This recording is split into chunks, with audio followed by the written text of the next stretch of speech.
ప్రయాణానికి వెళ్లే ముందు హనుమ యొక్క నామాలు కొన్ని ఉన్నాయి.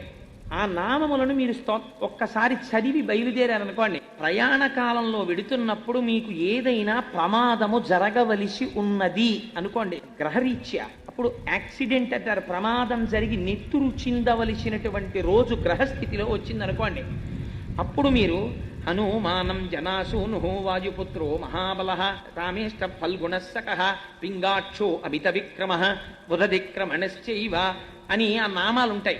ఆ నామాల్ని మీరు ఒక్కసారి చదువుకునేవి ఎన్నో ఉండవు. ద్వాదశైతాని నామాని కపీంద్రస్య మహాత్మన 12 నామాలు. 12 నామాలు చదివి మీరు వెళ్ళారనుకోండి, ఆ రోజు మీకు ఏ చెయ్యి తెగిపోవడమో, కాలు తెగిపోవడమో, తల పగిలిపోవడమో అయిపోయి నెత్తురు వరదలై కింద పడిపోయి స్పృహలేని స్థితిలో ప్రాణాపాయమునకు వెళ్ళవలసిన వాణ్ణి స్వామి ఏం చేస్తారో తెలుసా అండి? ఒక్క నెత్తురు బొట్టు కారి వదిలిపెట్టారు.